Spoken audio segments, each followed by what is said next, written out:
விடுவேன், இயேசுவுக்காக எதையும் விட்டு விடுவேன்.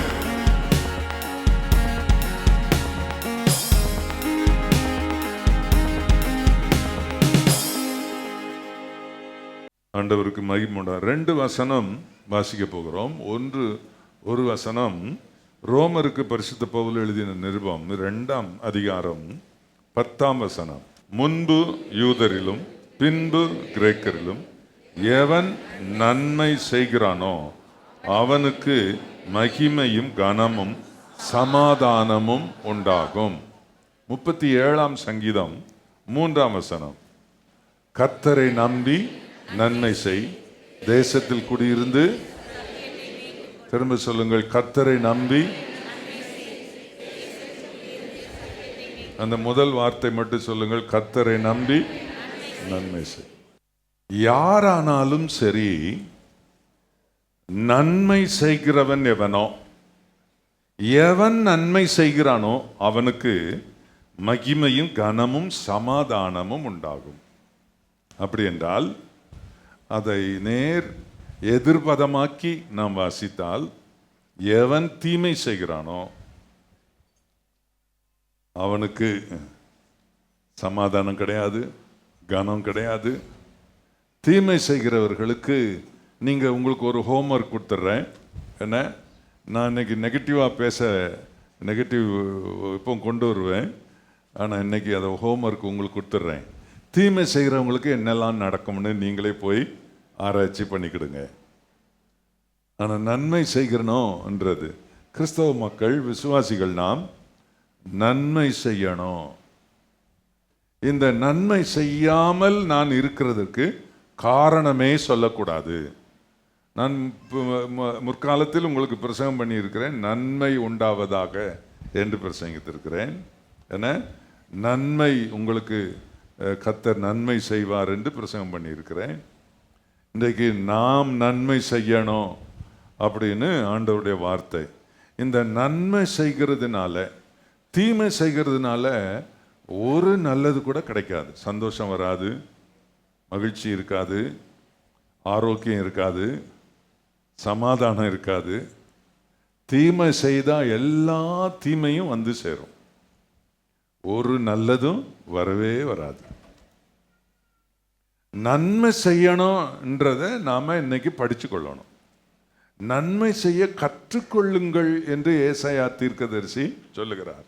நன்மை செய்ய படியுங்கள் என்று ஏசாயா 1ஆம் அதிகாரத்தில் இருக்கு. நன்மை செய்ய படியுங்கள்.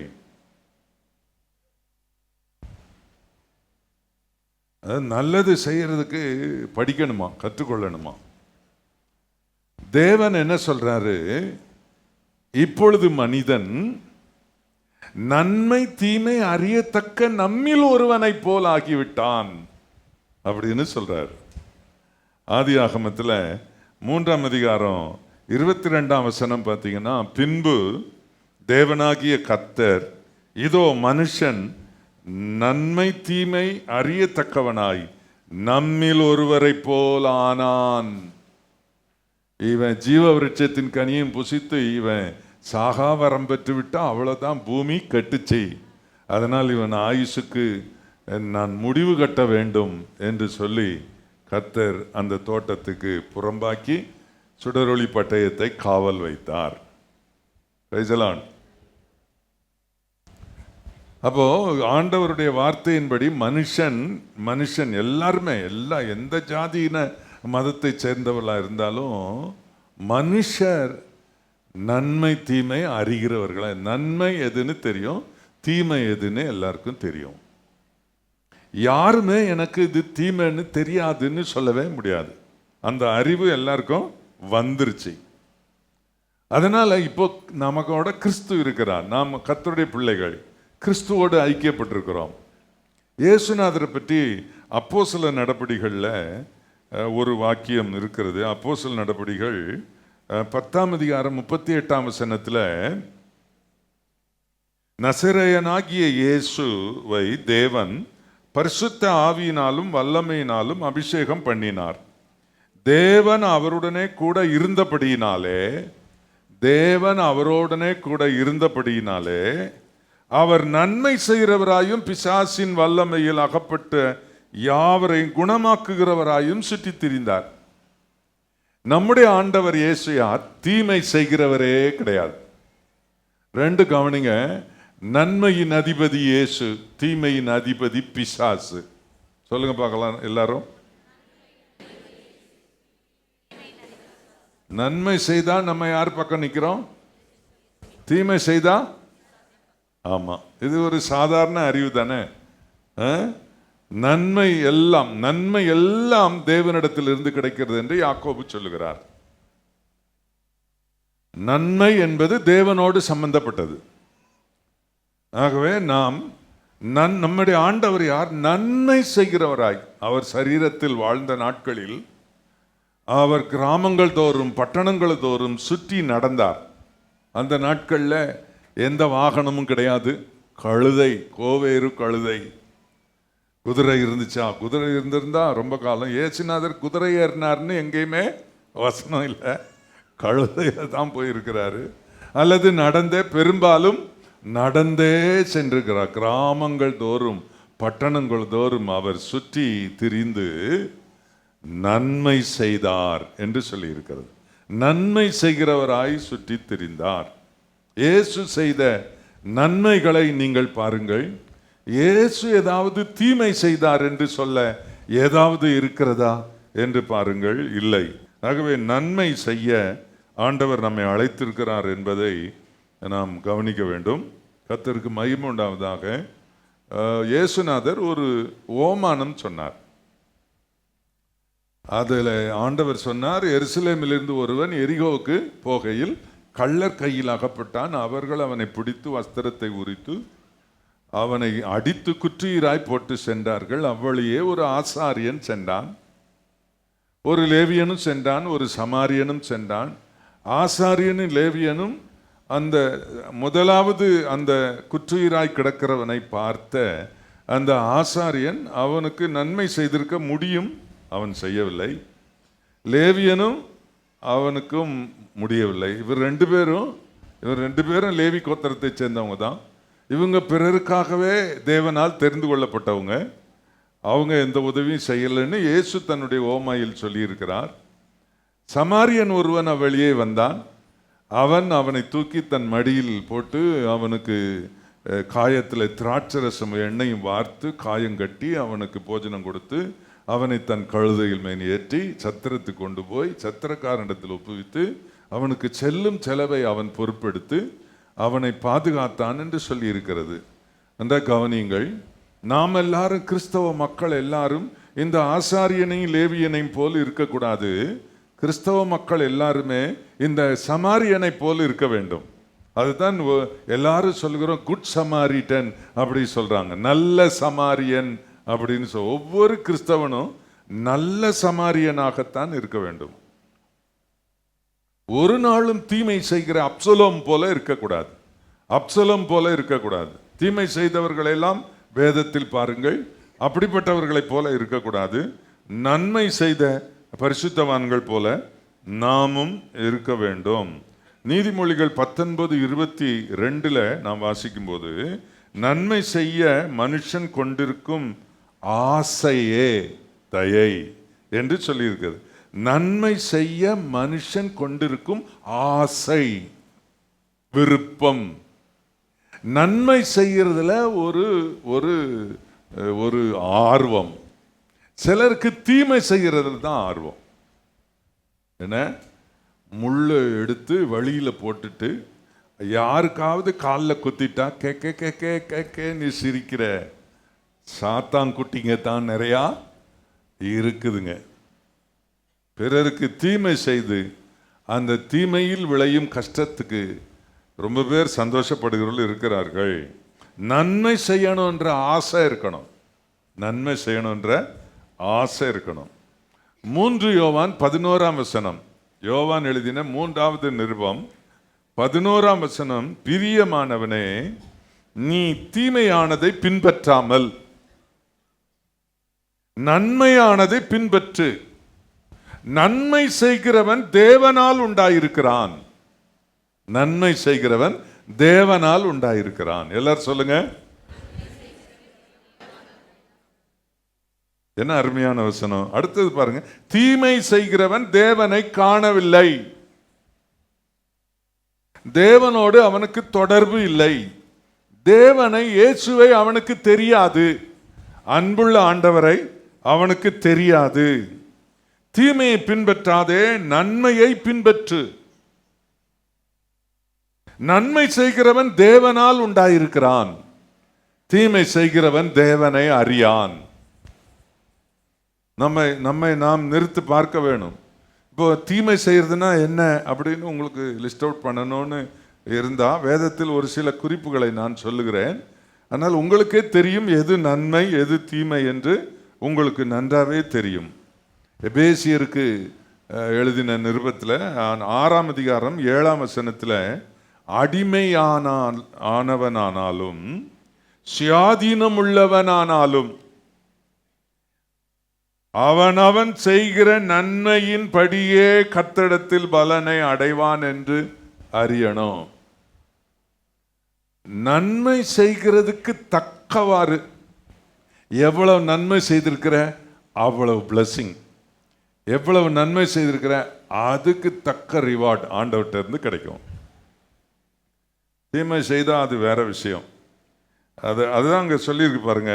இதுதான், அதாவது நீ அடிமையானாலும் சரி, நீ சுயாதீனன் உள்ளவனானாலும் சரி, நான் பல கஷ்டங்களுக்குள்ளே இருக்கிறேன், பல பிரச்சனைகளுக்குள்ளே இருக்கிறேன் அப்படின்னு சொல்கிற ஆளாக இருந்தாலும் சரி, இல்லை என்னை கர்த்தர் விடுவிச்சிருக்காரு, நான் ஆண்டவர் என்னை விடுதலை பண்ணியிருக்காருன்னு சொல்கிற ஆளாக இருந்தாலும் சரி, யாராக இருந்தாலும் சரி, நீ கஷ்டப்படுறதுனால சிலர் நான் எவ்வளோ நாள் ஜெபம் பண்ணி பார்க்குறேன், இந்த ஆண்டவர் ஒன்றுமே செய்யலை, எனக்கு பல கஷ்டம் பல துன்பம் அப்படின்னு அதை சொல்லி ஆண்டவரை விட்டு விலகி, ஜெபம் பண்ணாமல் கர்த்தரை விட்டு விலகி, வேத வசனத்தை ஏற்றுக்கொள்ளாமல் ஆண்டவரை விட்டு விலகி வாழ்ந்து, அதாவது கர்த்தர்கிட்ட ஜெபம் பண்ணுறதுல அயித்து போய் அல்லது சோர்ந்து போய் வெறுப்படைந்து அதை செய்யாமல் ஆண்டவரோட தொடர்பை இழந்து ஆண்டவருக்கு பிரியமில்லாத சில காரியத்தை செய்ய தன்னை ஒப்பு கொடுக்கிறது தவறான விஷயம். நீ உனக்கு என்ன கஷ்டம் இருந்தாலும் என்ன பிரச்சனை இருந்தாலும் நீ நன்மை தான் செய்யணும். நீ நன்மை தான் செய்யணும். உனக்கு இருக்கிற துன்பங்களும் துயரங்களும் நீ அனுபவித்து வருகிற பல கஷ்டங்கள், ஆண்டவருக்கு ஸ்தோத்திரம், நீ நன்மை செய்ய செய்ய உன்னுடைய துன்பங்கள் நீங்கும்.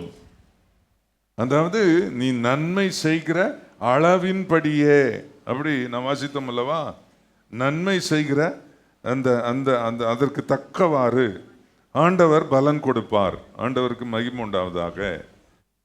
கெட்ட சுபாவங்கள் இருந்தாலும் அது கட்டுப்பாட்டுக்குள் இருக்கிறது. தீய குணம் கட்டுப்பாட்டுக்குள் இருக்கிறது. ஏன் தெரியுமா? வாரந்தோறும் நான் சர்ச்சுக்கு போகிறேன், வாரந்தோறும் சர்ச்சில் நான் எப்படி இருக்கணும்னு ஆண்டவருடைய வசனம் என்ன செய்து சார்ஜ் பண்ணுது, ரீசார்ஜ் பண்ணுது, என்னை திரும்பவும் எனக்குள்ள ஒரு சக்தியை கொடுக்குது. அதனால நான் வாரம் நான் விரும்பி ஆலயத்துக்கு போய் கர்த்தருடைய வசனத்தை கேட்க கேட்க எனக்குள்ள அந்த தீமையான சுபாவங்கள் என்னில் குறைகிறது. நான் இன்னைக்கு சொல்லுவேன், நான் ஒரு பிரசங்கியாராக இருக்கிறதுனால தான் நான் இன்றைக்கு தீமை செய்கிற சுபாவத்தில் இருந்து நான் வென்றிருக்கிறேன். நான் செய்கிற பிரசங்கம், நான் தியானிக்கிற கர்த்தருடைய வசனம் என்ன அந்த நல்ல சுபாவத்துக்கு என்ன அடிமையாக்குது. எனக்குள்ள தீமை செய்கிற குணம் இல்லையா? இருக்குது. என்னை கெடுத்து பேசுறவங்களுக்கு ஏதாவது செய்யணும்னு உள்ள அப்படி இருக்குது. ஆனால் அது அடக்கமாக இருக்கு, கண்ட்ரோலாக இருக்கு. வாயை மூடுனா மூடிக்கிறது, பேசாமல் படுத்துக்கோனா படுத்துக்குது, கையை வாங்குவேன், ஒன்றும் செய்ய முடியாது. கர்த்தருடைய ஆவியானவர் தான் பலன் கொடுத்து கிருபை செய்கிறார்.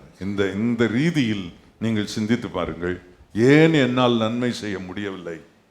தீமை செய்ய வேண்டும் என்ற குணம் ஏன் என்னை ஆளுகிறது? நன்மை செய்வது ஏன் இல்லை? அன்பு இல்லை. கிறிஸ்துவின் அன்பு என்னிடத்தில் இல்லை. பிறர் நேசிக்கிற சுபாவம் இல்லை. இவர்களுக்கு இவ்வளவுதான், இதற்கு மேல் நான் நன்மை செய்ய மாட்டேன். சிலெல்லாம் நமக்கு வேண்டாதவங்களுக்கு நம்மளே நன்மை செய்யவே இல்லைங்க, தீமையும் நம்ம செய்யலை, ஆனால் அடிபட்டு கிடக்குறாங்க, சந்தோஷப்படுறோம். வேணும் இவளுக்கு வேணும், கர்த்தர் என் பட்சத்தில் இருக்கிறாருன்னு இப்பதான் ப்ரூவ் ஆயிருக்கு. அவ விழுந்து கிடக்கிறதுனால கர்த்தர் எனக்காக, சில நேரம் சொன்னீங்களா இல்லையா, கர்த்தர் எனக்காக யுத்தம் பண்ணுவார். யாருக்கிட்ட? மாமியார்கிட்டயா, இன்னொரு மனுஷங்கிட்டயா? அதனால தான் பவுல் ரொம்ப அருமையாக சொல்லிட்டார் எபேசியர் 6ஆம் அதிகாரத்தில், மாம்சத்தோடும் இரத்தத்தோடும் நமக்கு போராட்டம் இல்லை, யுத்தம் இல்லை, பிசாசோடும் பிரபஞ்சத்தின் அந்தகார லோகாதிபதியோடும் வானமண்டல பொல்லாத ஆவிகளின் சேனைகளோடும் நமக்கு போராட்டம் உண்டு என்று சொல்லியிருக்கிறார். அதனால தான் பவுல் சொல்றாரு, நன்மை செய்யணுன்ற விரும்புகிற என்னிடத்தில் தீமை உண்டென்கிற ஒரு பிரமாணத்தை காண்கிறேன். ஆண்டவருக்கு மகிமை உண்டாவதாக. அன்பானவர்களே, ஆண்டவர் காயினை பார்த்து கேட்குறாரு, ஆதியாகமம் 4ஆம் அதிகாரம் 7ஆம் வசனத்தில், நீ நன்மை செய்தால் மேன்மை இல்லையோ, நீ நன்மை செய்யாதிருந்தால் பாவம், நீ தீமை செய்தால் பாவம் வாசற்படியில் படுத்திருக்கும்னு சொல்லல, நீ நன்மை செய்யாதிருந்தால். சரி, அதுக்கு ஒத்த இன்னொரு வாக்கியம் பாருங்க, யாக்கோபு 4:17 பாருங்க. யாக்கோபு 4:17 அதுல சொல்லியிருக்கு, ஆதலால் ஒருவன் நன்மை செய்ய அறிந்தவனாய் இருந்தும் அதை செய்யாமற் போனால் அது அவனுக்கு பாவமாகும். இந்த ஒரு வசனத்துக்கு இங்க ஒரு வசனம் ஒத்து வருது. அப்போ தீமை செய்தா தான் நீ உனக்கு தப்பு, அப்படி இல்லை, நன்மை செய்யாம இருந்தாலும் பாவம்தான். இவ்வளவு ஒரு ஆழமான ஒரு போதனை, இது மனுஷர் கை கொள்ளக்கூடிய ஒரு போதனை இல்லையேன்னு உங்க மாம்சம் உங்களுக்கு சொல்லும், மாம்சம் நமக்கு சொல்லும். இந்த மாதிரி போதனையை கேட்டு தானே இந்த தீமையான சுபாவங்கள் நம்மில கட்டுக்குள் வருகிறது. ஆகவேதான் நீங்கள் கேட்ட உபதேசத்தினால் இப்பொழுது நீங்கள் சுத்தமா இருக்கிறீர்கள் என்றால் என்ன அர்த்தம்? நீங்க கேட்ட அந்த உபதேசத்தினால தான் நீங்க உங்களுடைய வாழ்க்கையில் சுபாவங்கள் மாறி இருக்கிறது என்று அர்த்தம். இதை நீங்க மிக கவனமாக நீங்க கவனித்து இதை உங்கள் வாழ்வில் ஏற்றுக்கொள்ள வேண்டும். நன்மை செய்யாதிருந்தால் பாவம் வாசற்படியில் படுத்திருக்கும். ஆசாரியனும் லேவியனும் நன்மை செய்யக்கூடியவர்கள், அந்த அழைப்பை பெற்றவர்கள், அவர்கள் குற்றியராய் கிடக்கிற இவனை விட்டு விலகி போனார்கள். பிளாட்ஃபார்ம்ல ஒரு அழகான பிள்ளை நிற்கிறாங்க, அங்கே கோ பேசஞ்சர்ஸ் எல்லாம் அதில் நிற்கிறாங்க. ஒருவன் வந்து ஒரே சிங்கிள் மேன், ஒரு தனி நபர் வந்து கத்தி எடுத்து அந்த பிள்ளைய வெட்டுறான். அப்போ மற்றவங்கெல்லாம் என்ன செய்திருக்கணும்? ஒரே வெட்டில் அவளை கொல்லலை, பல வெட்டு வெட்டி இருக்கிறான். அப்படி வெட்டும்போது பக்கத்தில் இருக்கிறவங்க என்ன செய்திருக்கணும்? ஒன்று கையில் வச்சிருக்கிற டிஃபன் பாக்ஸை தூக்கி அவனை அடிச்சிருக்கணும், அல்லது ஏதாவது செய்யணும். இப்போல்லாம் இந்த மிளகாப்பொடி ஸ்ப்ரே விற்கிறாங்களாம், சிஸ்டர்ஸ் எல்லாம் வாங்கி வச்சுக்கிடுங்க. யாராவது ஒருவருக்கு நன்மை செய்யணும், இந்த பிள்ளை காப்பாற்றணும்னு ஒரு துடிப்பு இருந்திருந்தா, தான் மகளைத்தான் வெட்டுறான்னு வச்சுக்கிடுங்க, தாய் சும்மா இருந்திருப்பாளா? தகப்பன் இருந்திருந்தான்னு வச்சுக்க சும்மா இருந்திருப்பாரா? அண்ணன் இருந்திருந்தான்னு வச்சுங்க சும்மா இருந்திருப்பாரா? சித்தப்பா டிவில எல்லாம் பேட்டி கொடுக்குறாரு, அவர் இருந்திருந்தா சும்மா இருந்திருப்பாரா? யாராவது கூட இருந்தவங்க இருந்திருந்தா சும்மா இருந்திருப்பாங்களா? மற்றவங்களுக்கு என்ன? யாரோ ஒரு பொண்ணு அடி வாங்குறா, அதை பத்தி நமக்கு என்ன? இப்படி கிறிஸ்தவர்கள் இருக்கக்கூடாது. ஒரு பாம்பு ஒன்று, அதாவது 1968 நான் ஊழியம் செய்த தெரு அருமநாயக்கன் ஸ்ட்ரீட், வாலாஜாபாத், செங்கை மாவட்டம், அதில் நான் இருந்தேன். ஒரு பாம்பு ஒன்று அந்த தெருவில் போய்கிட்டே இருந்தது, எல்லாரும் பயப்படுவாங்க. ஒரு நாள் ஒரு வீட்டுக்குள்ளே போயிடுச்சு, ஒரு ஆளை கடிக்க பார்த்துருக்கு. உடனே அவர் ஐயோன்னு ஒரே கத்திருக்காரு. அது ஓடி போய் வீட்டுக்குள்ளே காம்பவுண்டுக்குள்ளே ஒரு பொந்துக்குள்ளே ஒளிஞ்சிச்சு. எல்லாரும் பயந்து வெளியே நிற்கிறாங்க. நான் அப்போ தான் ஒரு கிராமத்துக்கு ஊழியத்துக்கு போயிட்டு நான் வந்தேன். என்னன்னு கேட்டேன். பாம்பு. நாங்கள் பாம்பு தானே அப்படின்னேன். ஐயோ என்னையா பாம்பு தானே அப்படின்றீங்க? பாம்பு, நாகப்பாம்பு கடிச்சிச்சுன்னா அவ்வளோதான். அதனால் நாங்கள் எல்லாரும் வீட்டுக்குள்ளே போகாமல் வெளியே நிற்கிறோம். எவ்வளோ நேரம் நிற்க போகிறீங்க அப்படின்னு கேட்டேன். அந்த பாம்பு அந்த ஒரு பொந்துக்குள்ளே நுழைஞ்சிச்சு வீட்டுக்குள்ளே. அதுலேருந்து போகிற வரைக்கும் அது போகாத, அது அங்கே தானே இருக்கும். நீங்கள் இப்படி இருந்தீங்கன்னா ஏன் யாராவது ஒருத்தர் போய் பிடிக்க வேண்டியதானே அந்த பாம்பை அப்படின்னு சொன்னேன். ஐயோ என்னையா நீங்கள் பேசுகிறீங்க? நான் என்ன பாம்பு பிடிக்கிறவங்களா நாங்களாம்? அப்போ யாரையும் கொத்தினா பரவாயில்லையா? யாரையும் கடிச்சா பரவாயில்லையா? அதனால தான் நாங்கள் தூரத்தில் நிற்கிறோம். அப்போ அந்த வீட்டுக்குள்ளே இருக்கிறவங்களுக்கு கடிச்சா பரவாயில்லையா அப்படின்னு. இப்போ நான் என்ன பண்ணேன்னு சொன்னால் எல்லாம் தூரம் ஒதுங்கி நிற்குது. நான் என்ன பண்ணேன், கீழே கிடந்து ஒரு 1.5 முழம் குச்சி ஒன்று கிடந்துச்சு. அதை எடுத்துகிட்டு போய் அது ஒழிஞ்சிருக்கிற அது இதுக்குள்ளே போயிடுச்சு. நாங்கள் அதுக்குள்ளே போய் ஒரு குத்துனேன். பக்கத்தில் அப்படி நின்றுக்கிட்டு ஒரு குத்துனேன். ஐயோ ஐயோ போதுங்க, கடிச்சிடுன்னா எல்லாரையும் கடிக்குமே. அது அப்போ என்ன செய்ய? இது நம்ம தெருவிலே வரக்கூடாதுல்ல இனிமேல் இந்த பாம்பு. இது நீக்கணும்ல, அப்போ தானே எல்லாருக்கும் தைரியம் வரும் அப்படின்னா. இல்லை போகாதீங்க அப்படின்னா நான் அது சீறிக்கிட்டே என் மேலே வந்துச்சு. பிடிச்சி தூக்கி அப்படி ஒரு வெட்டினா எல்லா அது எலும்பெல்லாம் கட்டு விட்டுருச்சு. அப்படியே பிளாட்டில் கிடந்துச்சு. பெந்தகோசக்காரன் நம்ம தெருவில் வந்த பாம்பை காலி பண்ணிட்டாரு. பெந்தகோசக்காரன் அப்படின்னு நானுங்க எல்லாம் பெந்தகோசக்காரன் காலி பண்ணிட்டான். என்ன, ஒரு மனுஷனுக்கு இயற்கையாக ஒரு தைரியம் இருக்கணும். ஒரு நன்மை செய்கிறதுக்கு, இந்த ஜனங்களுக்கெல்லாம் ஒரு தீங்கு நடக்க போகுது, ஒரு தைரியம் ஒன்று இருக்கணும். இந்த நாட்களில் அது நம்ம கிறிஸ்தவ மக்கள்லாம் நல்லா தைரியமாக இருக்கணும். தீமை செய்கிறதுக்கு இல்லை, நன்மை செய்கிறதுக்கு. Praise the Lord. நன்மை செய்கிறதுக்கு தைரியமாக. சில குடும்பத்தில் பிறவியிலேயே ரொம்ப தைரியசாலிங்க. அதுலேயும் பரிசுத்தாவின் அபிஷேகம் சேர்ந்துருச்சுன்னா. எங்களெல்லாம் எங்கள் வீட்டில் கோழையாக வளர்க்கவே இல்லை.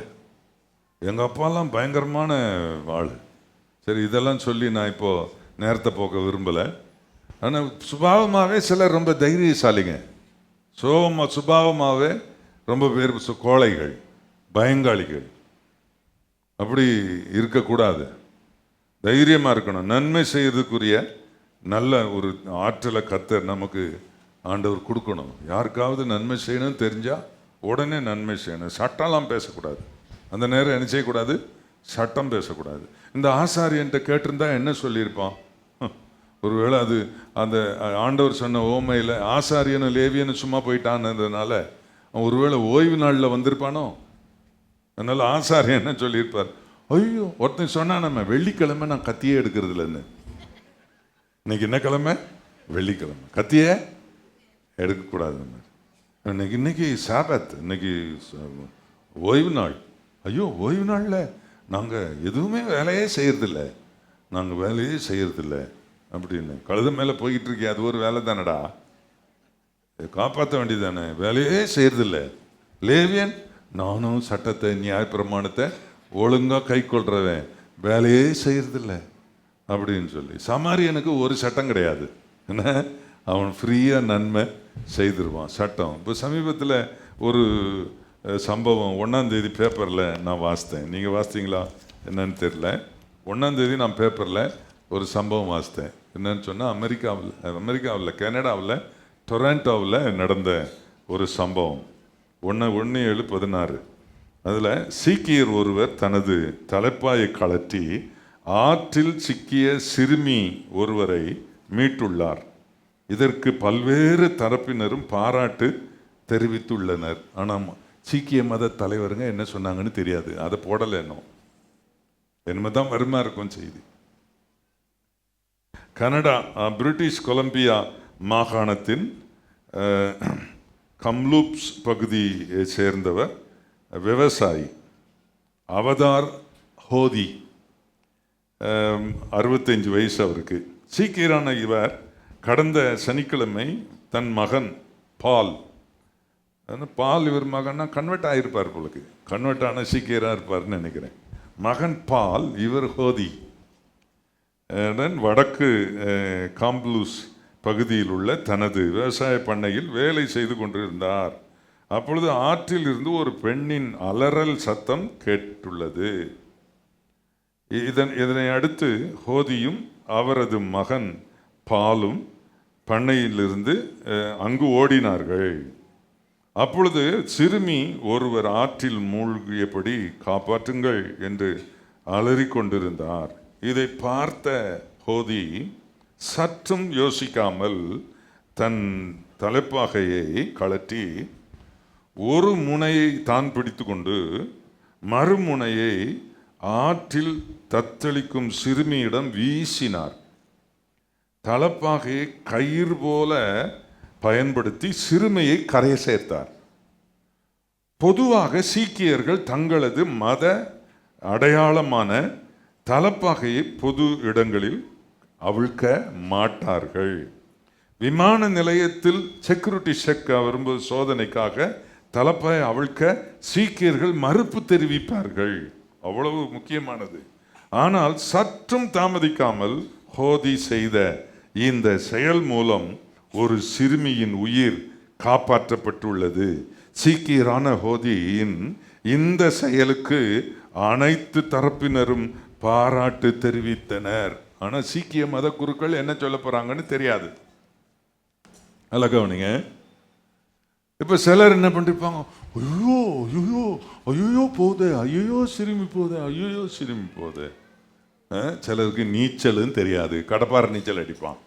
நீச்சலும் தெரியாது, சமயோசிதமா என்ன செய்யணும்னு சொல்லி தெரியாது. நான் ஒரு தடவை விபிஎஸ்சிக்கு கதை எழுதும்போது இதே மாதிரி ஒரு சந்தர்ப்பம் எழுதினேன். இப்படி போகுதுன்னா என்ன செய்யணும் அப்படின்னு பாரு. ஒரு மரக்கலையை உடைச்சி தூக்கி ஏறி அதை பிடிச்சிக்கிட்டு தத்திக்கு கரைக்கு வரட்டும் அப்படின்னு எழுதியிருந்தேன். இது மாதிரி ஒரு ஆபத்து, ஒரு கஷ்டம் அப்படின்னு சொன்னா உடனே அதற்கு உதவி செய்யறதுக்கு அப்படி அந்த ஃப்ராக்ஷன் ஆஃப் டைம் நமக்கு ஒரு யோசனை கண்டிப்பா வரணும். கர்த்தருடைய பிள்ளைகளுக்கு அதிகமா கர்த்தர் தருவார். இந்த மாதிரி கஷ்டத்தில் இருக்கிறவங்களை கிறிஸ்தவங்களாகிய நம்ம விட்டுட்டு இருக்கக்கூடாது. காப்பாற்ற வேண்டும், நன்மை செய்ய வேண்டும். நன்மை செய்யறதுக்கு சட்ட திட்டம் பேசக்கூடாது. நன்மை செய்யறதுக்கு எந்த சட்டமும் தடை கிடையாது, தடை கிடையாது. ஆண்டவருக்கு மகிமை உண்டாவதாக. இது இப்படி செய்திருந்தாங்கன்னா அந்த பிள்ளையை காப்பாத்திருக்கலாம். ஒரு வெட்டு, 2 வெட்டு, 3வது வெட்டு வெட்டுறதுக்கு முந்தி அந்த பிள்ளையை காப்பாத்திருக்கலாம். ஒரு கல் எடுத்து அடிச்சிருக்கலாம், இல்லை கையில் இருந்த டிஃபன் பாக்ஸை தூக்கி அவன் மேலே அடிச்சிருக்கலாம் அப்படின்லாம். ஒருத்தர் என்ன செய்யிருக்கலாம், வீடியோ செல்போன் எடுத்து டேய் உன்னை ஃபோட்டோ பிடிக்கிறேன், போலீஸ்கிட்ட காட்டி கொடுத்துறேன், மாட்டிக்கிட்ட அப்படின்னு காட்டலாம். எதுமா யோசனை எல்லாம் போச்சு அந்த பிளாட்ஃபார்மில் நின்று ஆட்களுக்கு. இப்படி தான் நம்ம ஆட்கள் இருக்கிறாங்க. கர்த்தருக்கு ஸ்தோத்திரம். அன்பானவர்களே, நம்முடைய தேவன் நன்மை செய்கிறவர். நன்மை செய்கிறவர்களாக இருக்கணும். இது நன்மை செய்யணும் அப்படின்றதுக்கு நான் இவ்வளவு வாக்கியம் சொல்லியிருக்கிறேன். கர்த்தருக்கு மகிமை உண்டாவதாக. நன்மை இப்போ நம்ம வாழ்க்கையில் வழக்கமாக செய்கிற தீமைகள் சிலத்திலிருந்து நம்ம விடுதலை ஆவதற்காக நான் சில குறிப்புகளை நான் உங்களுக்கு சொல்ல விரும்புகிறேன். ஆண்டவருக்கு ஸ்தோத்திரம்.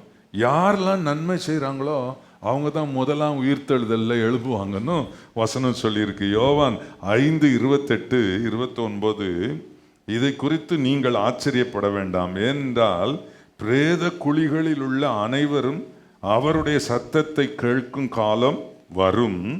அப்பொழுது நன்மை செய்தவர்கள், அப்படி ஸ்பெசிஃபிக்கா எழுதியிருக்கு பாருங்க சில குறிப்புகளை. நம்ம பைபிள்ல இப்படித்தான் நம்ம வாசிக்கணும். ஏதோ நம்ம ஆசீர்வாதத்துக்கு ஒரு வசனத்தை எடுத்துட்டு நம்ம வாசிக்கிறோம். ஆனா ஆசீர்வாதத்துக்குரிய வசனமே உபதேசத்தை அடிப்படையாக கொண்டது என்பதை மறந்து விடக்கூடாது. இங்க பாருங்க, திரும்ப 2ஆம் வசனத்துல 29ஆம் வசனத்துல சொல்லும்போது, அப்பொழுது நன்மை செய்தவர்கள் ஜீவனை அடையும்படி எழுந்திருக்கிறவர்களாயும் தீமை செய்தவர்கள் ஆக்கினை அடையும்படி எழுந்திருக்கிறவர்களாயும் புறப்படுவார்கள். ஆண்டவருக்கு மகிமை உண்டாகும். மீண்டும் நான் வாசிக்கிறேன் பாருங்க. இதை குறித்து ஆச்சரியப்பட வேண்டாம். ஏனென்றால் பிரேத குழிகளில் இருந்து அனைவரும் அவருடைய சத்தத்தை கேட்கும் காலம் வரும். எல்லாம் கல்லறைக்குள்ள இருக்கிற அவ்வளவு பேரும் கர்த்தருடைய சத்தத்தை கேட்கும் காலம் வரும். அப்பொழுது நன்மை செய்தவர்கள் ஜீவனை அடையும்படி எழுந்திருக்கிறவர்களாயும் தீமை செய்தவர்கள் ஆக்கினையை அடையும்படி எழுந்திருக்கிறவர்களாயும் புறப்படுவார்கள். எல்லாருக்கும் ஒரு உயிர்த்தெழுதல் இருக்கு. கர்த்தருக்கு ஸ்தோத்திரம். நன்மை செய்தவர்களுக்கு மகிமையும் கனமும் சமாதானமும் உண்டாகும் என்று நாம் வாசித்தோமே. ஆண்டவர் நன்மை செய்தவங்களுக்கு ஆண்டவர் நல்ல ஒரு பலனடையும் உயிர்த்தெழுதலை கர்த்தர் கொடுக்கிறார் என்று சொல்லியிருக்கிறது. கர்த்தருக்கு ஸ்தோத்திரம். நன்மை செய்து உங்களுக்கு ஒரு பாடு வருதுன்னா சந்தோஷமா ஏத்துக்கிடுங்க. என்ன கவனிங்க, நீங்க நன்மை செய்தீங்க, அதனால உங்களுக்கு ஒரு கஷ்டம் ஒரு துன்பம் வந்துருச்சுன்னு வச்சுக்கிடுங்களேன், கர்த்தர் பார்த்துக்கிட்டே இருக்கிறாரு. ஆண்டவர் அதை பார்த்துக்கிட்டே இருக்கிறாரு. ஒன்று பேதுரு 2:15 நீங்கள் நன்மை செய்கிறதுனால புத்தியீன மனுஷருடைய அறியாமையை அடக்குவது தேவனுக்கு சித்தமாக இருக்கிறது. நீங்கள் நன்மை செய்கிறதுனால புத்தியீன மனுஷருடைய அறியாமையை அடக்குவது தேவனுக்கு சித்தமாக இருக்கிறது. கர்த்தருக்கு மகிமை உண்டாவதாக. கவனிங்க, தாரா சிங் என்ன பண்ணிட்டான், அதாவது மிஷனரி ஸ்டெயின் ஸ்டூவர்ட், பிலிப், அப்புறம் திமோத்தேயு 3 பேரையும் வேனுக்குள்ளே வச்சு கொளுத்திட்டான். ஒரிசாவில் தான் நடந்துச்சு. வச்சு கொளுத்திட்டாங்க, செத்துட்டாங்க. இப்போ அந்த அம்மாவும் தாய் மகளும் மட்டும் தனியாக இருக்கிறாங்க. அவங்க அந்த வேனுக்குள்ளே இல்லை, இருந்தால் அவங்களையும் கொளுத்திருப்பான். சட்டம் அவருக்கு மரண தண்டனை கொடுக்கணும்னு சொல்லிச்சு. அந்த அம்மா மன்னிச்சிட்டாங்க. உங்களுக்கு தெரியுமா, இன்னைக்கு தாரா சிங் இயேசு கிறிஸ்துவுக்கு ஊழியக்காரன். நம்ம அல்லேலூயாலாம் சொல்லலாம். நம்ம வாழ்க்கையில் வரும்போது அவங்க செய்ததை நினைச்சு சந்தோஷப்படலாம். ஆனால் நம்ம வாழ்க்கையில் வரும்போது இவங்க என்ன செய்தாங்க, வசனம் சொல்லி பாருங்க. நீங்கள் நன்மை செய்கிறதினால் புத்தியீன மனுஷருடைய அறியாமையை அடக்குவது தேவனுக்கு சித்தமா இருக்கிறது. ஒரு கெட்டவன் இருக்கிறான், ஒரு பொல்லாதவன் இருக்கிறான், ஒரு தீமை செய்கிறவன் இருக்கிறான், அவன் தீமை செய்துக்கிட்டே இருக்கிறான். நீங்க அவனுக்கு நன்மை செய்யறதுனால அவனுடைய புத்தியீனத்திலிருந்து அவனை நீங்க காப்பாற்றுறீங்க, நல்லவனா மாறுவான். உன் மனைவி உனக்கு எப்பவும் அவன் பேசிக்கிட்டே இருக்கிறான், பயங்கரமா இருக்கான், அல்ல உன் புருஷன் உனக்கு தீமை செய்துக்கிட்டு இருக்கிறான், அல்லது யாராவது உங்க குடும்பத்தில் உள்ளவங்க செய்துக்கிட்டு இருக்கிறாங்க, நீங்க அவங்களுக்கு நன்மையே செய்துக்கிட்டு இருங்க. அவன் ஒரு நாள் உட்காந்து யோசிப்பான், நம்ம இப்படியே. நான் சமீபத்தில் ஒரு சிஸ்டர் என்கிட்ட வந்தாங்க. மாஸ்டர், இந்த ஆள் ஒரே பையன். அந்த அம்மா அந்த பிள்ளை சொல்லிச்சு, இந்த என் புருஷன் அவங்க அம்மாவுக்கு ஒரே பையன், அதனால இந்த மாமியார் தொல்லை பொறுக்க முடியல பாஸ்டர். எதை செய்தாலும் குத்தங்குது. என் வீட்டுக்காரன் அவங்க பெரியவங்க சொல்றபடி செய் அப்படின்னு சொல்லிட்டு அவர் பாட்டுக்கு போயிடுறாரு. எனக்கு அந்த வீட்டிலே இருக்க முடுக்கல. நான் போன வாரம் என் வீட்டுக்கார்ட்ட சொல்லிட்டேன், நீ மரியாதையா எனக்கு தனி வீடு பார்த்து வைக்கிறதா இருந்தா இரு, இல்லைன்னா நான் போயிடுவேன்னு சொல்லிட்டேன். என்ன செய்யறது பாஸ்டர்? அப்போ அந்த பிள்ளையாண்ட வந்துச்சு, ஏம்மா அந்த அம்மாவுக்கு அந்த ஒரே பையன் தானம்மா, போயிட்டு அந்த அம்மா தவிக்குமே அப்படின்னு. நான் அந்த சிலுமிச்சம் பொறுக்கலை பாஸ்டர், இந்த மாதிரி பண்ணுது அப்படி. நான் ஒன்று சொல்லுவேன், நீ அதை செய்வியா அப்படின்னு கேட்டேன். சொல்லுங்க பாஸ்டர். நான் இல்லை சொல்லுங்கல்ல, நான் சொல்கிறபடி நீ செய்வியான்னு கேட்டேன். செய்கிறேன் பாஸ்டர். உண்மையா? ஆமாம் உண்மையா. சரி, இப்போ நீ ஒன்று இப்போ செய். உன் மாமியார் என்னெல்லாம் செய்கிறாங்களோ அப்போல்லாம் இப்படி சொல்லணும். அதாவது உனக்கு அறிவு இருக்கான்னு கேட்குறாங்கன்னு வச்சுக்க, அதுதான் உங்ககிட்ட நிறையா இருக்குது அத்தை, எனக்கு எதுக்கு அறிவு அப்படி சொல்லிடு. ஏதாவது சொன்னால் அந்த மாதிரியே சொல்லிடு. அதே மாதிரி அந்த அம்மா கேட்டிருக்கு, அறிவு இருக்கா அப்படின்னு கேட்டுச்சான். உனக்கு முட்டாள், உனக்கு அறிவு இருக்கா அப்படின்னு வச்சான். எனக்கு சுத்தமாக கிடையாது அத்தை, உங்களுக்கு நிறைய அறிவு இருக்குது, அது போதும் அத்தை, அதை வச்சே நம்ம குடும்பத்தை பிரயோஜனப்படுத்திடலாம் அப்படின்னு. இந்த மாமியாருக்கு என்னது, நம்ம அறிவு இருக்கான்னு கேட்டால் இவன் நம்மள அறிவாளிங்கிறாய்வா அப்படின்னு. ஒரு நாள் டீ போட்டு கொண்டு வந்து கொடுத்துருக்குறான் மருமகா. அந்த டீயை குடிக்கிறதுக்கு கிட்ட கொண்டு போனேன். இன்னும் என்னதுன்னு கேட்டிருக்கான். டீ அத்தை, டீயா போட்டிருக்கிற சனியே, இதை ஏன் குடிப்பான் அப்படின்னு கீழே போட்டு வச்சான். அத்தை, நான் ஒன்று கேள்விப்பட்டேன், இந்த ஊர்லேயே நீங்கள் தான் சூப்பராக டீ போடுவீங்கன்னு எல்லாரும் சொன்னாங்க, எனக்கெல்லாம் டீ போடவே தெரியாது.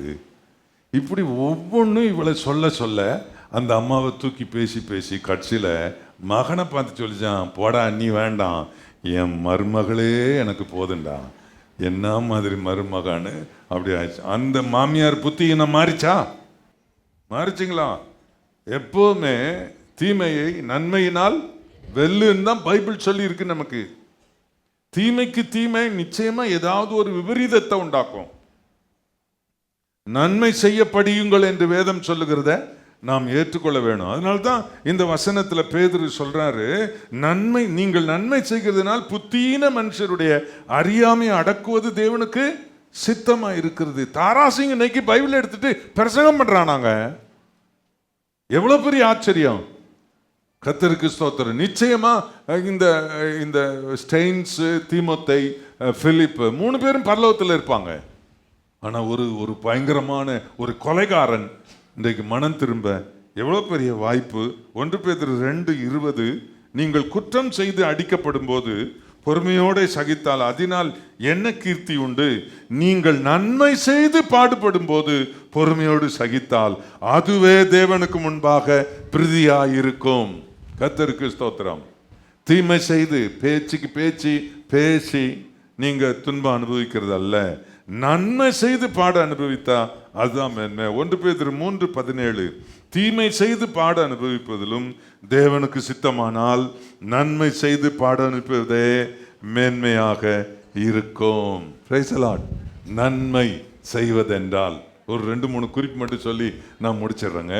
நன்மை செய்வது என்றால் என்னன்னா, பழிக்கு பழி வாங்காமல் இருப்பது நன்மை செய்வது. ஒரு சம்பவத்தின் மூலம் இதை உங்களுக்கு விளக்கலாம் என்று இருக்கிறேன். தாவீது சவுல் தாவீதை பார்த்து சொல்லும் வாக்கியம் எங்கே கவனிங்கள். அதாவது 1 சாமுவேல் 24 அதிகாரம் 17, 18, 19 ஆகிய வசனங்களில் இருக்கிறது. எல்லாரும் கவனிக்கணும். இந்த சம்பவங்கள் எல்லாம், இந்த சாட்சி ஆகமங்கள்லாம் பைபிள்ல நமக்கு படிப்பினைக்காக எழுதப்பட்டிருக்கிறது என்பதை நாம் மறந்துவிடக்கூடாது. அதுல சொல்லியிருக்க பாருங்க, தாவீதை பார்த்து, நீ என்னை பார்க்கலும் நீதிமான், நீ எனக்கு நன்மை செய்தாய், நானோ உனக்கு தீமை செய்தேன். நீ எனக்கு நன்மை செய்ததை இன்று விளங்க பண்ணினாய். கர்த்தர் என்னை உன் கையில் ஒப்பு கொடுத்திருந்தும் நீ என்னை கொன்று போடவில்லை. ஒருவன் தன் மாற்றானை, அதாவது எதிரியை கண்டுபிடித்தால் அவனை சுகமே விடுவானோ? இன்று நீ எனக்கு செய்த நன்மைக்காக கர்த்தர் உனக்கு நன்மை செய்வாராக. பாருங்களேன், கொல்ல வந்தவன், தாவீதை கொல்ல வந்தவன் இப்ப தாவீதை பார்த்து சொல்றான், நீ எனக்கு செய்த நன்மைக்காக கர்த்தர் உனக்கு பல நன்மைகளை செய்வாராக, கர்த்தர் உன்னை ஆசீர்வதிப்பாராக அப்படின்னு சொல்றான். நான் கவனிங்க. அதாவது தாவீதை கொல்ல சேனையோட சுற்றி வருகிறான், காடுகளை சுற்றி வருகிறான் இந்த சவுல். இப்போ கர்த்தர் பாருங்க, இங்க தான் படுத்திருக்கிறான், மேல நிக்கிறான், எல்லாம் தூங்குறானுங்க. அப்னேர் பயங்கரமான சேனை தளபதி, அவன் ஈட்டி குத்தி ஈட்டியில சாஞ்சி தூங்கிக்கிட்டு இருக்கிறான். அவனை சுற்றி வந்த 3000 பேர் தூங்கிக்கிட்டு இருக்கிறாங்க. சவுல் அங்கே படுத்திருக்கிறான். அவன் செம்பு பக்கத்தில் இருக்கு. செம்புன்னா நீங்கள் புரிஞ்சுக்கிடுங்க, பக்கத்தில் இருக்கு. அவங்கெல்லாம் இருக்கிறாங்க. அப்போது தாவீதுகிட்ட பக்கத்தில் இருந்தவன் இப்படி சொல்லியிருப்பான்னு நினைக்கிறேன், நீ ஒருத்தனை கொல்ல மாட்ட, நீ எப்பவும் சொல்லிக்கிட்டே இருப்ப, அவன் அபிஷேகம் பண்ணப்பட்டவன்னு சொல்லிட்டு இருப்ப, நீ கொல்ல வேண்டாம் போயா, என்கிட்ட இருக்கு உயரமான ஈட்டி, 1 குத்து 2 குத்து 3 குத்துன்னு குத்தாம ஒரே குத்தா வயிறோட சேர்த்து தரையோட ஒரே குத்தா குத்திடுறேன், இன்னையோட உன் சத்துரு காலி அவுட்டு, நீ ஒதுங்க, நான் செய்கிறேன் அப்படின்னா. இப்படி ஒரு ஆப்பர்ச்சுனிட்டி வந்தால் நீங்கள் விடுவீங்களா? கொதி தண்ணியாவது மூஞ்சில் ஊற்றிட்டு ஓடி போயிட மாட்டீங்களா? அல்ல ஒரு காரி துப்பிட்டாவது போக மாட்டியா? மண்ணை அள்ளி போட்டு நாசமா போடான்னு சொல்லிட்டாவது போயிட மாட்டியா? என்னையா கொல்ல வந்த அப்படின்னு சொல்லிட்டு போக மாட்டீங்களா? தாவீது தேவனுடைய மனுஷன், அவர் ராஜா, தேவன் அபிஷேகம், தொடாத அப்படிப்பட்ட தவறை செய்யாதபடி கர்த்தர் என்னை காப்பாராக. நான் சொல்றேன் கவனிங்க அன்பானவர்களே, இப்படி பழி வாங்காத ஒரு குணம் நமக்கு வேணும். அப்பதான் நம்ம நன்மை செய்யறோம். பழிக்கு பழி வாங்குறது நன்மை செய்யும் குணம் இல்லை. உனக்கு ஒரு தவறு செய்தா அதே தவறை இன்னொருவருக்கு செய்யாத. செய்யாத. பழி வாங்குவது நன்மை செய்யும் குணமுள்ளவர்களுக்கு உரிய குணம் அல்ல. அதை நாம் கவனமாக நாம் இருக்க வேண்டியது மிக அவசியம். யாராவது பழி வாங்குறவெல்லாம் இருக்கக்கூடாது. மனைவி கூப்பிட்றா, எங்கள் அண்ணன் மகன் கல்யாணம், வாங்க போயிட்டு வரலாம், 2 நாளைக்கு முன்னவே வந்துருங்கன்னு அண்ணன் சொன்னாங்களே, வந்து அதனால் நம்ம 2 நாளுக்கு முன்னே 1 நாளுக்கு முந்தையாவது போகலாம் வாங்க அப்படின்னு பொண்டாட்டி கூப்பிட்றா. நான் வரல, போ, உனக்கு எவ்வளோ காசு வேணும் பீரோவில் எடுத்துக்க, நீ போயிட்டு வா, எனக்கு நிறைய வேலை இருக்குது, நீ போயிட்டு வா அப்படின்னு. அப்போ சொன்னால், எங்கள் அண்ணன் வந்து கூப்பிட்டப்போ வரேன்னு சொல்லிட்டு இப்போ ஏன் இப்படி சொல்கிறீங்க அப்படி, நான் வந்து என்ன செய்ய போகிறேன், நீ போய் பண்ணிட்டு வா அப்படின்னு இவர் சொல்லிக்கிட்டே இருக்கிறாரு. அதுக்கப்புறம் நீங்கள் வராமல் நான் போக மாட்டேன் அப்படின்னு சொல்லுவோம். அப்படி பாட்டி போ அப்படின்றாரு. ஏங்க நீங்கள் வரமாட்டேன்றீங்க? ஏன் அண்ணன் மகா கல்யாணத்துக்கு உன்னை கூப்பிட்டேன்ல போன வருஷம், நீ வந்தியா? என்ன சொன்ன? எனக்கு தெரியாதா உன்னை பற்றி? தலைவலிக்குதுங்கன்னு படுத்துக்கிட்டல, உனக்கு ஜுரம் அடிக்குதுன்னா தொட்டு பார்த்து கண்டுபிடிச்சிருவேன். இந்த தலைவலியை எதில் கண்டுபிடிக்கிறது? அதுக்கு ஒரு தெர்மாமீட்டர் மாதிரி ஒன்று கிடையாத. தலைவலியும் எனக்கு தெரியும், எதுக்கும் ஊன்னு படுத்துருக்கேன்னு எனக்கு தெரியும். நான் மட்டும் போய் எங்கள் அண்ணன் மகா கல்யாணத்துக்கு முன்னே நின்று, ஏன் போய் ஒய்ஃப் வரலைன்னு எத்தனை பேர் கேட்டாங்க. எனக்கு வெக்கமாக போச்சு. நான் ஏதோ ஒரு காரணத்தை சொல்லி, அப்படி போக வேண்டியதானே நீ அப்படின்னு. இது பாருங்க, குடும்பத்தில் நடக்கிற சாதாரண விஷயத்தில் ஒருவருக்கு ஒருவர் புருஷன் மனைவி பழி வாங்கிறது. இந்த பழி வாங்குற குணம் உனக்கு எப்போ இருக்குன்னா, நன்மை செய்கிறது உங்ககிட்ட இல்லை, தீமை செய்கிற சுபாவம் உனக்கு இருக்குது. ஒருவர் செய்த தீமைக்கு பதில் தீமை செய்ய நீங்கள் முயற்சித்தீர்கள் என்று சொன்னால் நீங்கள் நன்மை செய்கிறவர்கள் கிடையாது. நன்மை செய்கிறவன் தேவனால் உண்டாயிருக்கிறான். நன்மை செய்யாவிட்டால் பாவம், தீமை செய்தால் தேவனை அவன் அறியான். ஆண்டவரோடு தொடர்பு இல்லாதவன். நாமெல்லாம் தேவனோடு தொடர்புடையவர்கள், கர்த்தருடைய பிள்ளைகள். நாம் எப்படி தீமைக்கு தீமை செய்ய முடியும்? கவனமாக இருக்கணும். பிறரை பற்றி நாம் பேசுகிற வார்த்தைகள், செயல்கள், இவைகளில் நாம் கவனமாக இருக்க வேண்டியது மிக அவசியம். இன்னொரு குறிப்பை நான் சொல்கிறேன், நிறைய இருக்குதுங்க, ஆனால் துல்லியமாக சில தேவையானதை மட்டும் உங்களுக்கு சொல்ல விரும்புகிறேன். பேச்சில் நான் நன்மை செய்யலாம் அல்லது தீமை செய்யலாம். என் வார்த்தையில் நான் நன்மை செய்யலாம். நான் பேசும்போது நன்மை செய்யணும், நான் தீமை செய்யக்கூடாது. நான் ஒரு வாக்கியம் ஆண்டவர் சொன்னதே நான் வாசிக்கிறேன் பாருங்க.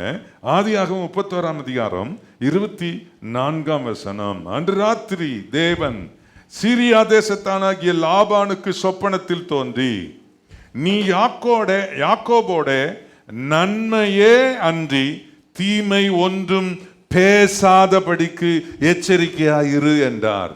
ஆண்டவர் அங்கே வந்து அவனை பார்த்து, நீ ஈட்டியில் குத்தாதபடி எச்சரிக்கையாயிரு, அவன் மேலே பட்டயத்தை பயன்படுத்தாதபடி எச்சரிக்கையாயிரு அப்படிலாம் சொல்லியிருக்கலாம். ஆனால் அப்படி சொல்லலை. இவங்கிட்ட இருக்கிற இந்த லாபான்கிட்ட இருக்கிற ஆயுதத்திலே பெரிய ஆயுதம் தெரியுங்களா? அவன் வாய் தான் பயங்கரமானது. பட்டயத்தில் வெட்டினா கூட திரும்ப தையல் போட்டு மருந்து போட்டு ஆன்டிபயோட்டிக் கொடுத்தா கொஞ்சம் ஆறிடுமா. ஆனால் வாயினால் சுட்ட பொண்ணு ஆறாது. வாய், சிலருடைய வாய் நிறைய பேருக்கு ஹார்ட் அட்டாக்கை உண்டாக்கிறோம், நிறைய பேரை சாக அடிச்சிடும். சிலர்லாம் பேசினாங்கன்னா அப்படியே நாக்க பிடிங்கிட்டு தொங்கிடலாம் மாதிரி இருக்கும். அப்படியே ஆளை பொசுக்கிற வார்த்தையெல்லாம் இருக்குது. அதனால தான் சங்கீதத்தில் நம்ம வாசிக்கிறோம், நாவின் கீழ் பாம்பின் விஷம் இருக்கிறது, நாவு தீட்டப்பட்ட கூர்மையான அம்பு என்றெல்லாம் சொல்லி இருக்குது. பேச்சில தீமை செய்யலாம். அதனால தான் ஆண்டவர் லாபான்கிட்ட சொல்றாரு. இப்படி நான் கொஞ்சம் விளக்கம் கொடுக்கட்டுமா அதுக்கு? டேய் லாபான், நீ வாயை திறந்தாலே, உன் வாயிலிருந்து வர்ற வார்த்தையை கேட்டாலே மனுஷன் பொசுங்கி விழுந்து தொப்புன்னு விழுந்து செத்துருவாமடா. அப்படி பேசுகிற ஆளு உனக்கு பட்டயமும் தேவையில்லை, ஈட்டியும் தேவையில்லை, நீ வாயிலே கொன்னுருவடா. அதனால நீ போய் உன் மருமகிட்ட போய் நின்றுக்கிட்டு, என் தாசன் யாக்கோபுகிட்ட போய் நின்றுக்கிட்டு உன் வாயை திறந்து தீமையா பேசின படவா உன்னை பார்த்துக்க. நன்மையை பேசு அப்படி சொன்னார். ஆண்டவருக்கு மகிமை. நல்ல கவனிங்க, எல்லாரும் கவனிக்கணும். நன்மையை பேசணும். உங்கள் வாயை திறந்து பேசினா நன்மை பேசணும். அறிவு இருக்காடி. புருஷனை பார்த்து என்ன கேட்டேம்மா போன வாரம்? நான் என்ன கேட்டேன் பாஸ்டர்? நான் சொல்லணுமா?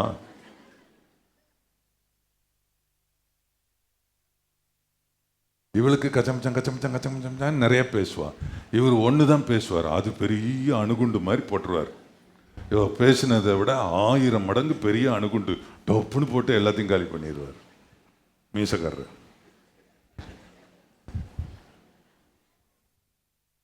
வாய் வாய் பயங்கரங்க. 31:29 சொல்லியிருக்கேன். அவன் சொல்கிறான் இப்போ பாருங்க, லாபான் சொல்கிறான் இப்போ 29ஆம் வசனத்தில், உங்களுக்கு பொல்லாப்பு செய்ய எனக்கு வல்லமை உண்டு. அவர் சொல்றார், அவன் வாயிலே பொல்லாப்பு செய்ய கர்த்தர் கண்டுபிடிச்சிருக்கார். பத்தியலா, லாபானுக்கு பொல்லாப்பு செய்யறதுக்கு ஆயுதம் அவன் வாய் தான் அப்படின்னு கண்டுபிடிச்சி, பொல்லாப்பு செய்ய எனக்கு வல்லமை உண்டு, ஆகிலும் உங்கள் தகப்பனுடைய தேவன் நீ யாக்கோபோட நன்மையே அன்றி தீமை ஒன்றும் பேசாதபடிக்கு எச்சரிக்கையாயிருந்து நேற்று ராத்திரி என்னோட சொன்னார். அதனாலதான் நான் இப்போ வாயை திறக்கல. நான் வாயை திறந்தேன்னு வச்சுக்கிடுங்களேன், அவ்வளவு பேரும் பொட்டு பொட்டுன்னு விழுந்து செத்துருவிய. எத்தனை பேர் வாய் அப்படி இருக்கு? பிறரை மனநோக கடுமையான வார்த்தைகளை பேசும் பொல்லாத நாக்கு எத்தனை பேருக்கு இருக்கு? எத்தனை பேர் உங்கள் வாயினால் அப்படி பேசுகிறீர்கள்? குடும்பத்தில் நடக்கிறது. கர்த்தர் எனக்கு, நான் போதனை பண்ணுறேன்னா என்னமோ தெரியல, ஆனால் நான் தீர்க்க தரிசனம் சொல்லிக்கிட்டு இருக்கேன்னு மட்டும் எனக்கு நல்லா தெரியுது, நல்லா தெரியுது. இப்படி செய்தா உனக்கு என்ன வரும்? உனக்கு என்ன வரும்? நன்மை செய்கிறவங்களுக்கு மகிமை, கனம், சமாதானம் உண்டு. தீமை செய்கிறவர்களுக்கு ஆண்டவரோட எந்த தொடர்பும் இல்லை, எந்த பிளஸிங்கும் உனக்கு இல்லை, எந்த பீஸ் ஆஃப் மைண்டும் உனக்கு இருக்காது, நிம்மதி இருக்காது. தீமை செய்கிறவர்களை கர்த்தர் மிக கடினமாக வேதத்தில் பண்ணியிருக்கிறார். நன்மை செய்யணும் தெரியும், அதை செய்யாம இருக்கக்கூடாது. எபேசியர் 6:4 29 வசனம், கெட்ட வார்த்தை ஒன்றும் உங்கள் வாயிலிருந்து புறப்பட வேண்டாம். எல்லாரும் சொல்லுங்க. என்ன குறிப்பா சிலர் சொல்லாம இருக்கிய? எல்லாம் சொல்லுங்க பாப்போம். என்ன சொல்றீங்களா? உன் வாயிலிருந்து வரவானானே. சரி, இப்படிதான், இப்படியோ இருக்கட்டுமே. கெட்ட வார்த்தை ஒன்றும் உங்கள் வாயிலிருந்து புறப்பட வேண்டாம், பக்தி விருத்திக்கு ஏதுவான நல்ல வார்த்தை உண்டானால் அதையே கேட்கிறவர்களுக்கு பிரயோஜனம் உண்டாகும்படி பேசுங்கள். நல்ல வார்த்தை பேசுகிறது தான் நன்மை செய்கிறது. கெட்ட வார்த்தை பேசுறதெல்லாம் தீமை செய்கிறது. நல்ல வார்த்தை பேசுகிற வாயை கர்த்தர் நமக்கு தருவாராக. அது மற்றவங்களை சந்தோஷப்படுத்தும், மற்றவங்களை நல்ல ஒரு ஆசீர்வாதத்தில் கொண்டு போகும். ரொம்ப அவசியமான குறிப்பை மட்டும் நான் சொல்கிறேன். தானியேல் 4:2 உன்னதமான தேவன் என்னிடத்தில் செய்த அடையாளங்களையும் அற்புதங்களையும் பிரசித்தப்படுத்துவது எனக்கு நன்மையாய் கண்டது. ஆண்டவருக்கு ஸ்தோத்திரம். இது எது நன்மை? கர்த்தர் எனக்கு என்னெல்லாம் செய்தார் இல்லையா, அதை சொல்றது நன்மை. கர்த்தர் எனக்கு என்னுடைய வாழ்நாளில் கர்த்தர் எனக்கு எதெல்லாம் செய்திருக்கிறாரு, இந்த வருஷத்தில் என்னெல்லாம் நன்மை செய்திருக்கிறாரு, ஆண்டவர் செய்த நன்மைகளை சொல்லாம இருக்கக்கூடாது, அதை சொல்றது நன்மை. தானியேல் சொல்லுகிறார். கர்த்தருக்கு மகிமை உண்டாதா? நீங்க நன்மை செய்யணும்னா நீங்க ஆண்டவருக்கு சாட்சிகளா மாறணும். உங்க வேலை ஸ்தலத்தில், உங்க குடியிருப்புல, உங்களோட பழகுற மக்கள் மத்தியில கர்த்தர் செய்த நன்மைகளை சாட்சியா சொல்லணும். சில நேரம் அற்புதங்கள் செய்திருக்கிறார், சில நேரம் அதிசயமே செய்திருக்கிறார், சில ஒண்டர்ஸும் வாழ்க்கையில நடந்திருக்குது. என் வாழ்க்கையில நிறையா நடந்திருக்குது. கர்த்தர் எத்தனையோ அற்புதத்தை கர்த்தர் எனக்கு செய்திருக்கிறாரு. பாஸ்டர் செத்துட்டார்னு ஓன்னு கதறி அழுதாங்க. 5 நிமிஷம் மூச்சும் இல்லை, பல்ஸும் இல்லை. ஒரு டாக்டர் வீட்டில் தான் நான் இருக்கிறேன். ஆண்டவருக்கு மகிமை உண்டாவதாக. திரும்ப 5 நிமிஷம் கழிச்சு திரும்ப அந்த என்னுடைய பல்ஸு, என்னுடைய மூச்சு ரிவைவ் ஆனதை பற்றி அவங்க இன்னைக்கும் சொல்லுவாங்க. ஆண்டவருக்கு மகிமை உண்டாவதாக. எனக்கு அற்புதம் செய்திருக்கிறாரு, அதிசயம் செய்திருக்கிறாரு, நான் ஆண்டவருக்கு சாட்சியா சொல்லணும். கர்த்தர் செய்ததை நான் சொல்லணும், நீங்க சொல்லணும், ஒவ்வொருவரும் அந்த உணர்வு அடையணும். இப்படி நன்மையான காரியங்களை கர்த்தர் நமக்கு என்று வைத்திருக்கிறார். இவைகளை நாம் செய்யும் போது ஆண்டவர் சொல்லுகிறார், நன்மை செய்கிறவனுக்கு மகிமையும் கனமும் சமாதானமும் உண்டு. இல்லையா? நீ யூதரானாலும் நீ கிரேக்கரானாலும் எவன் நன்மை செய்கிறானோ அவனுக்கு மகிமையும் நன்மையும் சமாதானம், மகிமையும் கனமும் சமாதானமும் உண்டாகும் என்று கர்த்தர் சொல்லியிருக்கிறார். எனக்கு நன்மை செய்தால் கர்த்தர் அதை பார்த்து அதற்கேற்ற பிரதியுத்தரம் எனக்கு செய்வார். ஆகவே சங்கீதம் 37:3 படி எந்த மனுஷரை நம்பி நன்மை செய்யாத, கர்த்தரை நம்பி நன்மை செய். நன்மைகளின் அதிபதி, நன்மைகளின் தேவன், நன்மை செய்கிற இயேசு நன்மை செய்கிற தம்முடைய பிள்ளைகளை மகிமைப்படுத்தவும் கனப்படுத்தவும் சமாதானத்தை கொடுக்கவும் அவர் விழிப்புடன் இருக்கிறார். கர்த்தருடைய கண்கள் பூமி எங்கும் உலாவிக் கொண்டிருக்கிறது. அவர் கண்ணுக்கு நீ தப்பவே மாட்ட. கர்த்தரை நம்பி நன்மை செய். என்னோட ஆண்டவர் பேசினார் பாஸ்டர். இன்னைக்கு எனக்கு நிச்சயமா ஒரு நல்ல ஆண்டவர் அறிவுரை கொடுத்திருக்கிறார், அல்லது ப்ராஃபஸியா கர்த்தர் என்னோட பேசியிருக்கார். எத்தனை பேர் சொல்லி எங்களுடைய வலது கரத்தை உயர்த்தி, நான் முதலாவது எனக்கு தீமை செய்தவர்களுக்கு நன்மை செய்வேன், எல்லா மனுஷருக்கும் நன்மை செய்ய என்னை ஒப்பு கொடுக்கிறேன். சொல்லுங்க ஆண்டவரே, என்னுடைய பேச்சில நான் தீமை செய்கிறவனா இருக்கிறேன். இது சாதாரணமா என் வாழ்க்கையில் நடக்குது. அவன் வழங்க மாட்டான், அவன் நாசமா போயிடுவான், அவன் இப்படி ஆயிடுவான், அப்படி ஆயிடுவான், அவன் எனக்கு விரோதமாக இதை செய்தானே அப்படின்னு சாதாரணமா சொல்றோம். கர்த்தர் அப்படி வேண்டாம், அப்படி சொல்லாத. ஆண்டவருக்கு ஸ்தோத்திரம். உன் வாயினால நன்மை மட்டும் பேசு, தீமை பேசாதபடி எச்சரிக்கை ஆயிரு என்று லாபானுக்கு மட்டும் சொன்னார் என்று நினைக்கிறீர்களா? அந்த வார்த்தை ஏன் வேதத்தில் இருக்கிறது? வாய் பேச்சினால் தீமை செய்கிறவர்களுக்கும் இந்த வார்த்தை சொல்லப்பட்டிருக்கிறது என்பதை நீங்கள் உணர்ந்து கொள்ள வேண்டும். அல்லேலூயா. எனக்கு பழிக்கு பழி நான் வாங்க மாட்டேன். எனக்கு தீமை செய்தவங்களுக்கு நான் பதில் தீமை செய்ய மாட்டேன். என்னை கெடுத்து பேசினவங்களை நான் கெடுத்து பேச மாட்டேன். எனக்கு விரோதமாக லெட்டர் எழுதினவங்களுக்கு நானும் லெட்டர் எழுத மாட்டேன். எனக்கு விரோதமாக தடுக்கல் கல்லை போட்டவங்களுக்கு அவங்களுக்கு விரோதமாக தடுக்கல் கல்லை போடுவேன். அப்படி இல்லை. ஆண்டவரே, பழி வாங்காத தாவீதை போல கர்த்தாவே, எனக்கு தீமை செய்தவங்க கர்த்தர் உன்னை ஆசீர்வதிப்பாராக என்று சொல்லக்கூடிய அளவில் நான் இருப்பேன். கர்த்தர் எனக்கு செய்த எல்லாவற்றையும் நான் பிரசித்தப்படுத்துவேன், நான் புகழ்ந்து பேசுவேன், ஆண்டவருக்கு சாட்சியா இருப்பேன், இப்படிப்பட்ட நன்மைகளை செய்வேன். ஒரு காலம் தீமை செய்ய என்னை நான் ஒப்பு கொடுக்க மாட்டேன். எனக்குள்ளே தீமை செய்ய வேண்டும் என்று எனக்குள்ளே இருக்கிற அந்த பிரமாணத்துக்கு நான் கட்டுப்பட மாட்டேன். நன்மை செய்கிற பரிசுத்த ஆவியானவருடைய வல்லமையில் நிறைந்து நன்மை செய்ய என்னை ஒப்பு கொடுக்கிறேன். எல்லாரும் சொல்லுங்கள், வலது கரத்தை உயர்த்தி. நல்ல பிதாவே, இந்த காலை நேரத்தில் எங்களோடு நீர் பேசி இருக்கிறீர். உம்முடைய வார்த்தைகளுக்காக ஸ்தோத்திரம். அதற்கு எங்களை ஒப்பு கொடுக்கிறோம் ஆண்டவரே, அதற்கு நாங்கள் ஒப்பு கொடுக்கிறோம். நாங்கள் சாதாரணமா எங்களுக்கு எதிரானவர்களை வாயினால் பேசி விடுகிறோம். எங்களுடைய பேச்சினால் நாங்கள் தீமை செய்கிறோம். ஆண்டவரே, அப்படி பேச்சினால் தீமை செய்யக்கூடாது என்று அன்றைக்கு லாபானுக்கு மட்டுமல்ல, இன்றைக்கு எங்களுக்கும் நீர் சொல்லி இருக்கிறீர். ஆண்டவரே, உம்முடைய பிள்ளைகளாகி நாங்கள் எங்களுடைய வாயின் பேச்சினால, கெட்ட வார்த்தை பேசுறதுனால, பிறரை கெடுத்து பேசுறதுனால நாங்கள் தீமை செய்கிறவளா மாறிவிடக்கூடாது. தீமை செய்கிறவன் தேவன் அவனிடத்தில் இல்லை என்று நாங்கள் வாசித்தோமே.